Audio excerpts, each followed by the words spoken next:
ça y est, nous nous sommes disputés. Il est vrai que je suis de plus en plus nerveuse. Mes nerfs sont à fleur de peau. Il me néglige ostensiblement.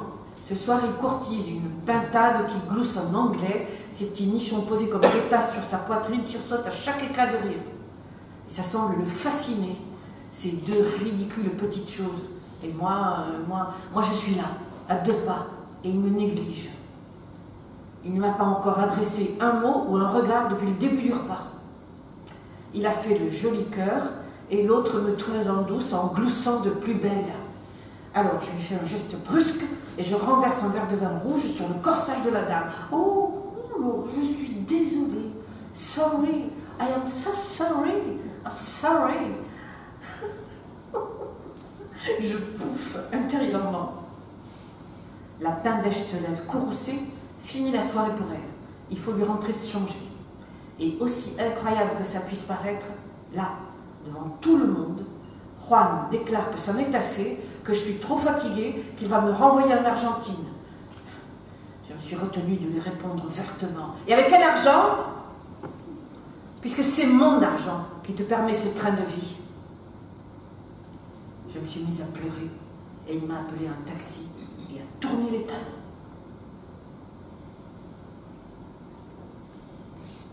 Louise a assisté à toute la scène.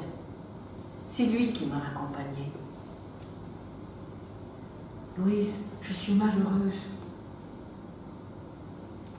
Dans le taxi, je me suis jetée contre sa poitrine pour me faire protéger. Pas aimée? Non, pas encore. J'avais besoin qu'on me protège. Mais quel défi Juan avait-il lancé en me laissant partir au bras de son ami? Quel défi lancé à Louise? Essaye si tu oses. Toi, mon ami d'enfance, mon frère. Ce n'était plus le défi sportif sur le campo. C'était un défi d'une autre nature. Celui d'un donjon sûr de lui à un ami, à un frère, comme il aurait parié sur un cheval. Il était comme ça, Juan. Dominateur, sûr de lui, prêt à tout risquer tout le temps, un vrai tempérament de champion, à qui tout doit toujours réussir. Louis s'était tétanisé. Je sentais ses muscles durcis. Il luttait contre lui-même. Ça, je l'ai senti et soudain, ça m'a ému. Oui, ému. J'ai eu alors l'impression que quelqu'un m'aimait en silence. Louise, le meilleur ami de Juan, son rival aussi, tous les deux classés au meilleur niveau, handicap 10, tous les deux vedettes du team de Palermo. Et voilà, soudain que j'étais dans les bras de cet homme et que ça me faisait du bien. Alors j'ai pleuré un bon coup. Les hommes fondent devant les femmes qui pleurent. J'ai pleuré contre sa poitrine, à en mouiller sa chemise. Il m'a caressé les cheveux, la banquette arrière du taxi nous laissait dans l'intimité. Le chauffeur avait occulté sa vitre de séparation, un vieux réflexe sans doute. Merveille des taxis londoniens. Et c'est dans cette intimité, cette tristesse, que je lui ai abandonné mes lèvres. Quelle déflagration dans mon corps tout d'un coup. Quel ébranlement soudain ressenti, comme ça, sans prévenir. Le désir de notre corps, alors que j'avais vécu jusque-là dans le déni du désir, la frustration du désir, en pleurer. Voici que mes larmes ouvraient une brèche en moi, terrible, inattendue, comme ces mains qui se posaient sur mes seins sous le corsage, qui les libéraient doucement de leur prison, les soupeisaient, les caressaient, les faisaient durcir, et que moi, je tremblais comme une feuille. Louise, le meilleur ami de Juan. Le taxi filait le long des rues et à la lumière des réverbères, je voyais son visage, blanc, comme un linge, traversé d'ombres fugitives. J'embrassais ce visage blême. Je ne sais comment il me voyait, mais nous étions deux corps tendus, comme l'arc et la flèche dans la main de l'archer, tendus à en mourir. taxi s'est arrêté pour nous déposer à l'hôtel. J'ai mis un temps pour me réajuster, refaire mousser ma coiffure, passer un peu de rouge à mes lèvres, cependant que Louise, descendue, payait le chauffeur. Nous sommes montés l'un derrière l'autre dans l'ascenseur, sans oser faire un geste de part et d'autre du groom qui actionnait la machine.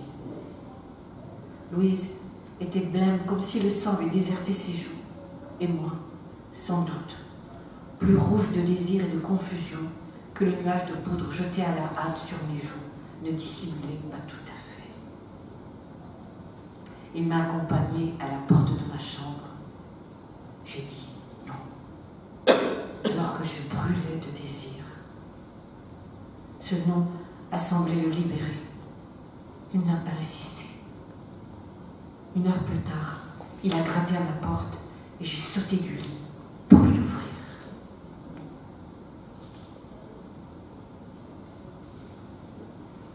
Au petit matin, Juan était là, comme après tant de nuits de débauche, pour calmer son stress, sa tension permanente de vouloir être le meilleur. Il était défiguré. Il n'a pas ouvert avec sa clé. Il avait peut-être perdu, non? Il a tapé comme un sourd sur la porte. Je me suis levée et j'ai ouvert la porte. Louis était déjà dans le couloir, comme pour vouloir me protéger. Je l'ai senti. Juan était immobile, blême de fatigue et de rage. Alors je lui ai fait une scène devant Louis, qui est sorti de mon champ de vision sur la pointe des pieds. Il a vu le regard assassin de Juan. Il a préféré s'effacer. Alors moi, face à Juan, dans ce minuscule espace, j'ai crié ce que j'avais sur le cœur. Il a voulu me calmer, comme il calmait ses chevaux. Rien n'y a fait. Ma colère théâtrale est devenue une vraie colère. Et je lui ai dit tout ce que je pensais. J'ai vu que ça l'excitait, ça. J'ai vu dans ses yeux s'allumer à nouveau le désir. J'ai senti qu'il avait envie de me prendre, là, toute chaude, sur ce lit. J'ai dit non quand il s'est approché. Non, non et non. Mais lui, dressé des juments, il savait. Je peux dire que cette fois, mon mari m'a violée. Je sentais la présence de Louise derrière la porte, mais Juan reprenait son bien. Je l'ai injurié, j'ai tapé de mes poings contre sa poitrine, je l'ai griffé. Et puis j'ai cédé. J'ai cédé à m'en mordre les lèvres.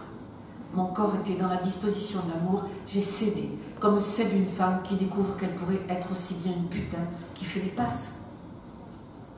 Moi, Alicia Elizondo, l'ondine de Jouvet, j'ai cédé à ce monstre qui était mon mari. Mais le plaisir éprouvé à mon corps défendant m'a rempli de haine et de désir de vengeance contre moi d'abord, contre Juan ensuite. Il croyait me tenir par le sexe. Il allait voir quelle jument j'étais. C'est ce jour-là que je suis devenue une autre femme. Alors, je lui ai dit que j'avais avorté parce qu'il ne m'aimait pas et que cet enfant, il ne l'aurait jamais.